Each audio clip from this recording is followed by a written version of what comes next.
Hello students, how are you? I think you are well and I am also well by the grace of Almighty. দীর্ঘ বিরতির পর আমরা আবার তোমাদের second ইয়ারের যে অনলাইন ক্লাসে আসলাম। মাঝখানে একটা বিরতি হয়ে গেছে। তো তোমরা যারা প্রিভিয়াস ক্লাসে অংশগ্রহণ করেছো তারা নিশ্চয় জানো যে আমরা আলোচনা কতদূর শেষ করেছিলাম। ফ্যান্ড অফ করে দাও। আমরা কতদূর আলোচনা শেষ করছিলাম তোমরা নিশ্চয় জানো যে আমরা ন্যারেশনের উপরে ক্লাস নিচ্ছিলাম এবং আমাদের এমনটি বলাই ছিল যে আমরা ডিটাচড ন্যারেশন অর্থাৎ কাটা ন্যারেশন বিভিন্ন সেন্টেন্স বেস আগে আলোচনা করব এবং তারপরে আমরা প্যাসেজ ন্যারেশনে যাব। তো সেক্ষেত্রে আমাদের অ্যাসারেটিভ এবং ইন্টারোগেটিভ সেন্টেন্সের ন্যারেশন আমরা শেষ করছিলাম এবং সেখানে ন্যারেশনের অনেক কিছু আমরা জেনে গেছি। অর্থাৎ অ্যাসারেটিভ সেন্টেন্সের ন্যারেশন জানা মানেই কিন্তু সেখানে টেন্স কীভাবে পরিবর্তন হয়, পার্সন কীভাবে পরিবর্তন হয়, বিশেষ শব্দসমূহ কীভাবে পরিবর্তন হয় সবই আমরা জানি। এখন আমাদের বিভিন্ন সেন্টেন্সের প্যাটার্নগুলো জেনে নেওয়ার দরকার। তো আজকে আমরা ইম্পারেটিভ সেন্টেন্সের বিভিন্ন ন্যারেশন নিয়ে আলোচনা করব। ইম্পারেটিভ সেন্টেন্স মানে অনুজ্ঞাসূচক বাক্য, যেখানে আদেশ, অনুরোধ, উপদেশ, নিষেধ, প্রস্তাব এগুলি বোঝানো হয় যে সেন্টেন্স দ্বারা, সেই সেন্টেন্সকেই বলা হয় ইম্পারেটিভ সেন্টেন্স। এবং ইম্পারেটিভ সেন্টেন্সের কয়েকটা ধরন আছে তোমরা জানো। কখনো লেট দিয়ে শুরু হয়, কখনো ডু নট দিয়ে শুরু হয়, সাধারণত ভার্ব দিয়ে শুরু হয়। প্রথম আমরা ইম্পারেটিভ সেন্টেন্স বলতে যেটা চিনি সেটা হচ্ছে ভার্ব প্লাস অবজেক্ট বা এক্সটেনশন, শুরুতেই ভার্ব থাকে, অর্থাৎ সেকেন্ড পারসন ইউটা উজ্জ্ব থাকে। তো সেই ধরনের সেন্টেন্সের ন্যারেশন দিয়ে আমরা শুরু করব। আমরা বোর্ডে চলে আসি। বোর্ডে আমাদের যতটুকু আলোচনা লেখা আছে, ইম্পারেটিভ সেন্টেন্স ডাইরেক্ট থেকে ইনডাইরেক্ট করতে গেলে কি করতে হবে? যে প্রথমে কিন্তু আমরা জানছি যে ইম্পারেটিভ সেন্টেন্সের অর্থাৎ ভার্ব দিয়ে শুরু হয় এমন সেন্টেন্সগুলো কীভাবে করতে হবে। যখন রিপোর্টেড স্পিচ যখন ভার্ব দিয়ে শুরু হবে, রিপোর্টেড স্পিচ যখন ভার্ব দিয়ে শুরু হবে তখন আমরা কীভাবে করব? Firstly reporting verb set to এর পরিবর্তে রিপোর্টেড স্পিচের অর্থ মোতাবেক আমরা তো জানি যে ডাইরেক্ট থেকে ইনডাইরেক্ট করার সময় শুরুতে আমাদের রিপোর্টিং ভার্ব, ইম্পারেটিভ সেন্টেন্সের ক্ষেত্রে রিপোর্টিং ভার্বটা চেঞ্জ হয়ে যাবে এবং কি চেঞ্জ হয়ে কি বসবে? অনুরোধ বুঝালে রিকোয়েস্টেড বসাতে হবে, আদেশ বুঝালে সেখানে অর্ডার্ড, উপদেশ বুঝালে সেখানে আমরা অ্যাডভাইসড, নিষেধ বুঝালে ফরবেড, প্রস্তাব বুঝালে ক্ষমা বুঝালে বেগড, বা আমরা প্রস্তাব বুঝালে প্রস্তাব বুঝালে আমরা proposed.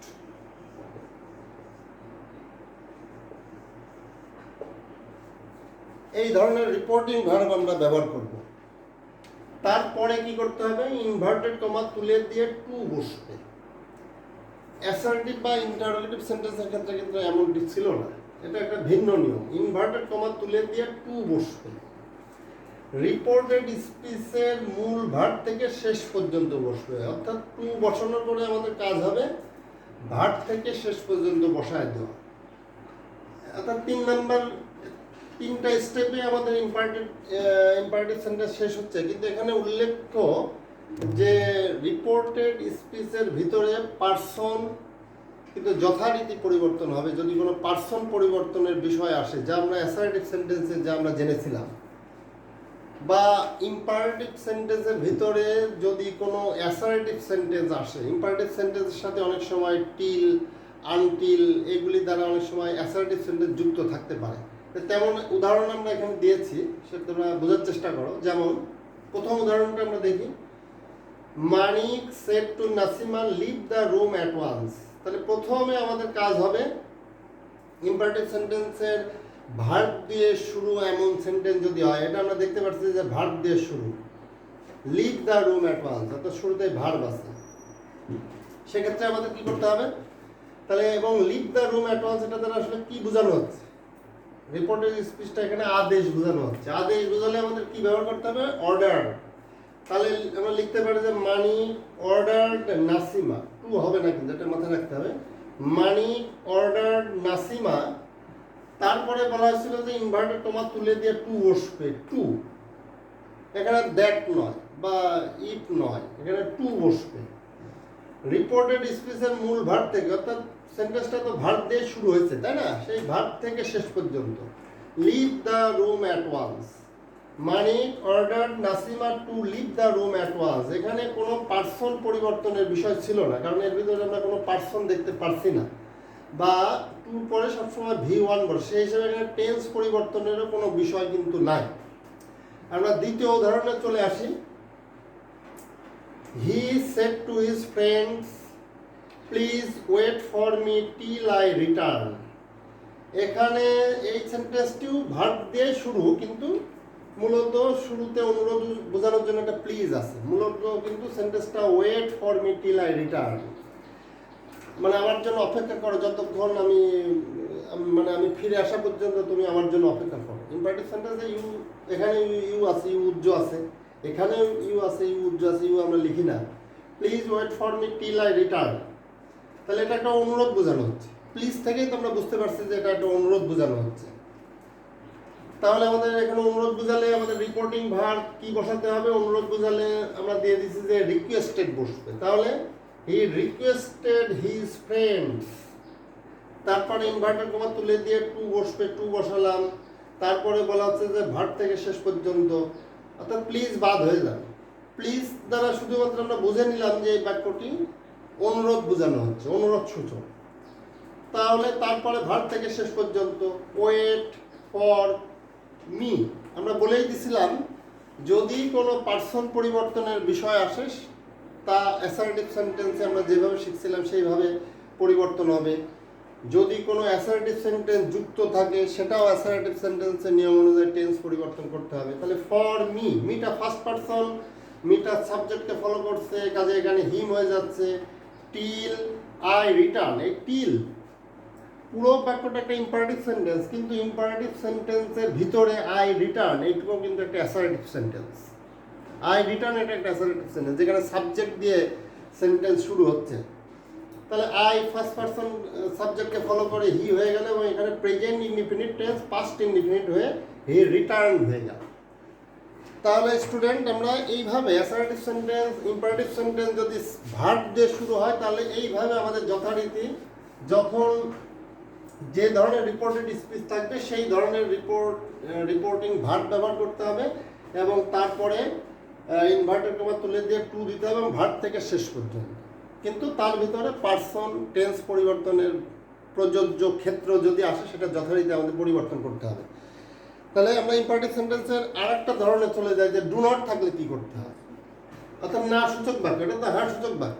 Leave the room at once, এখন এই রুমটি ত্যাগ করো। যদি এমন হয় যে do not leave the room, সেক্ষেত্রে আমরা কি করতাম সেটা আমরা দেখি। আমরা পরবর্তী আমরা পেজ 1-এ আমরা ছিলাম, পেজ 2-তে গেলাম সেই জিনিসটা পেয়ে যাব। আমরা পেজ 2 আমরা দেখি।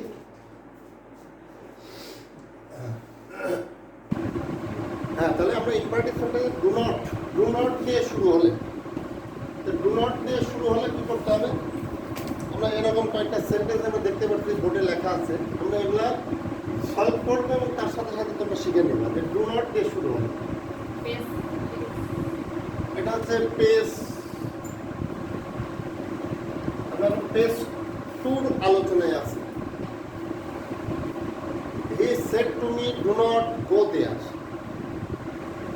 কি ধরনের রিপোর্টিং ভার্ব ব্যবহার করতে হবে তা তোমরা পেজ 1-এ পাইছো, যে কোন ক্ষেত্রে কি ধরনের সেন্টেন্স হলে কি ধরনের রিপোর্টিং ভার্ব ব্যবহার করতে হবে।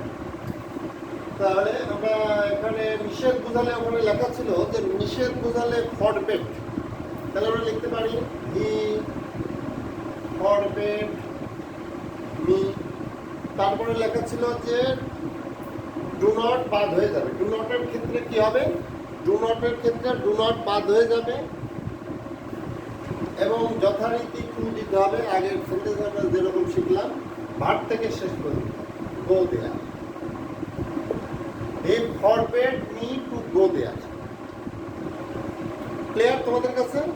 অর্থাৎ ডু নট থাকলে আমরা ফরবেড রিপোর্টিং ভার্ব ব্যবহার করতে পারি। রিপোর্টিং ভার্ব সেড টু এর পরিবর্তে আমরা ফরবেড দিতে পারি। তারপরে যথারীতি টু দিতে হবে, ইনভার্টেড কমা তুলে দিয়ে টু দিতে হবে, আর ডু নট বাদ হয়ে যাবে। ডু নট মানে এটি করো না, এটা করো না, ওখানে যেও না, সেই জন্য নিষেধ করা। রিপোর্টিং ভার্ব আমরা ফরমেট দিছি, তবে আমরা এটাকে আলাদাভাবে করতে পারতাম। সেটা আমরা জেনে নিই যে হি ফরমেট যদি আমরা ব্যবহার না করি, সেক্ষেত্রে reporting verb do not go there, সেখানে যেও না, এখানে এই সেন্টেন্সটা কিন্তু আমরা নিষেধ তো বটেই, কিন্তু এটাকে আমরা ভাবতে পারি যেটা অর্ডার করছে। পিতা তার সন্তানকে বলছে do not waste your time, এটা একটা অর্ডার, এটা নিষেধও বটে কিন্তু এটা একটা অর্ডারও। কাজে ডু নট সেন্টেন্সকে আমরা অর্ডার হিসেবেও কিন্তু আমরা ভাবতে পারি। Do not waste your time এটাকে কিন্তু আমরা উপদেশও মনে করতে পারতাম, যে তোমার সময় নষ্ট করো না। Father said to his son do not waste your time, তোমার সময় অপচয় করো না, এটাকে পিতা সন্তানকে অর্ডার করতে পারে, পিতা সন্তানকে অ্যাডভাইস দিতে পারে। আবার পিতা সন্তানকে বলতে সময় নষ্ট করো না, এটা নিষেধও হতে পারে। নিষেধ যদি আমরা ফরমেট শব্দটি ব্যবহার করি, সব ক্ষেত্রে একই নিয়ম।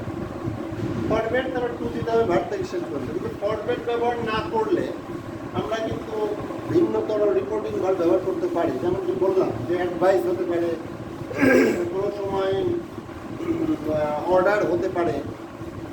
তেমনি এই সেন্টেন্সটাকে যদি আমরা অর্ডারই বিবেচনা করতাম, তাহলে আমরা কি দিতাম? Order me. সেই ক্ষেত্রে যখন তুমি অর্ডার ব্যবহার করতো, তখন কিন্তু আর টু নয়, তখন কিন্তু এই জায়গায় নট টু দিতে হবে। কি করতে হবে? নট টু দিতে হবে। ফরমেট দিলে টু দিতে হবে, আর ফরমেট বাদে যদি অন্য কোনো রিপোর্টিং ভার্ব তুমি দাও, তাহলে নট টু দিতে হবে। তাহলে not to go there. Clear তোমাদের কাছে এটা? আমরা দ্বিতীয় সেন্টেন্সটা দেখি। দ্বিতীয় সেন্টেন্সটা আমরা ফরমেট দিয়ে পড়লামই না, তোমরা তো শিখলে যে ফরমেট দিলে হচ্ছে টু দিতে হবে, আর ফরমেট ব্যতীত অর্ডার, অ্যাডভাইস এই জাতীয় রিপোর্টিং ভার্ব ব্যবহার করলে নট টু দিতে হবে। তাহলে আমরা এটা দেখি, father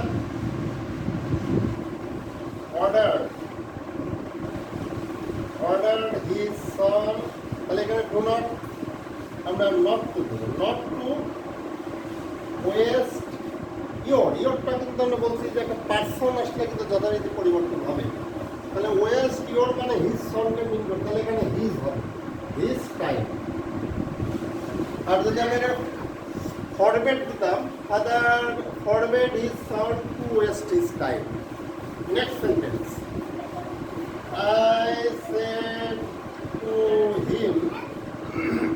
I said to him, don't go till I return. তাহলে I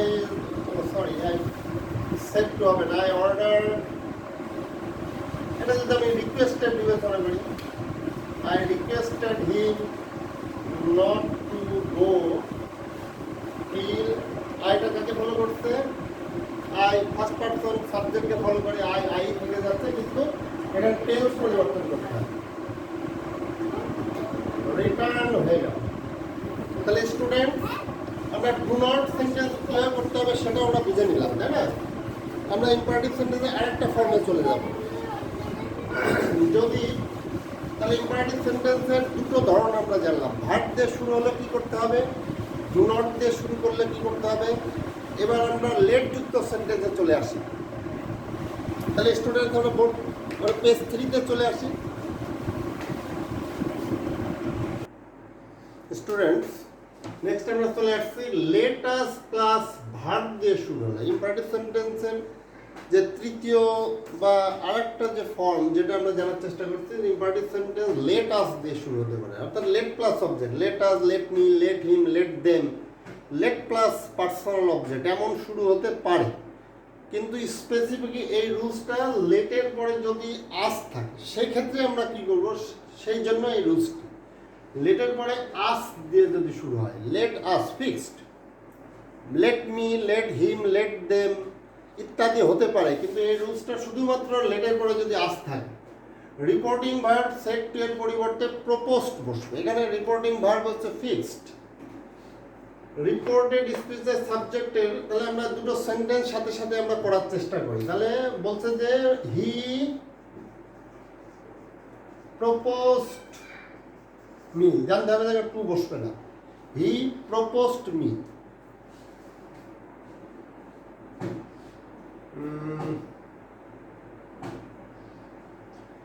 রিপোর্টের সাবজেক্টের পরে রূপ বসবে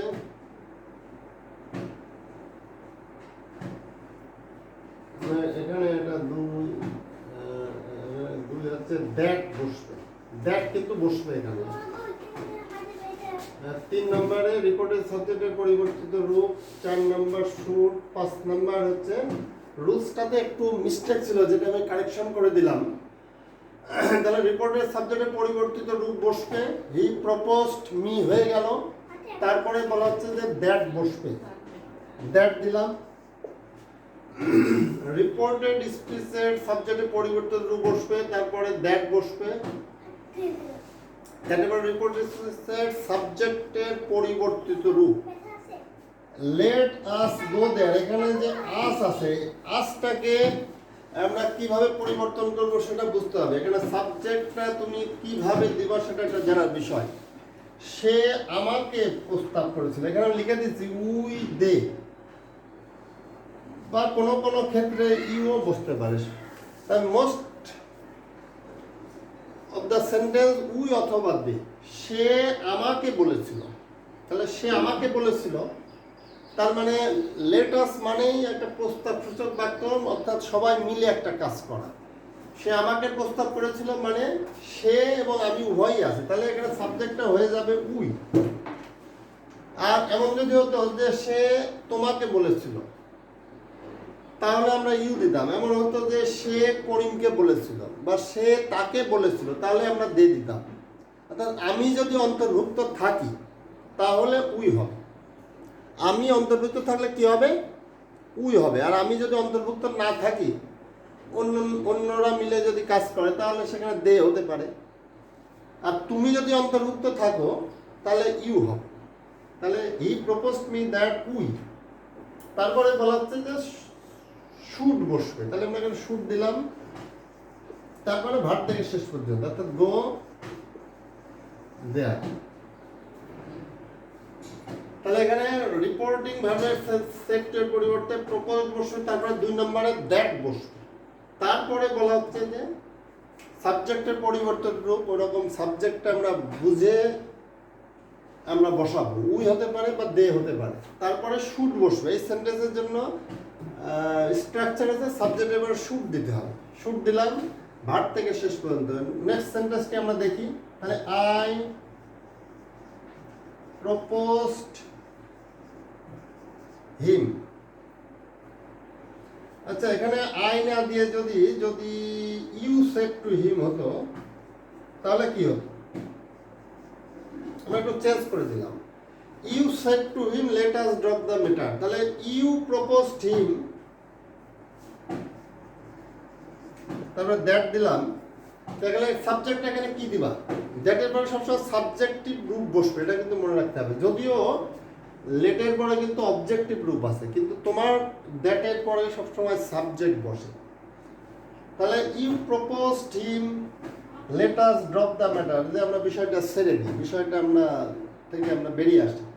তাহলে তুমি যখন অন্তর্ভুক্ত থাকবা তখন ইউ হবে, আমি অন্তর্ভুক্ত থাকলে উই হবে, আর নতুবা দে হবে। তাহলে এখানে আমরা সাবজেক্ট হচ্ছে ইউ দিব, ইউ।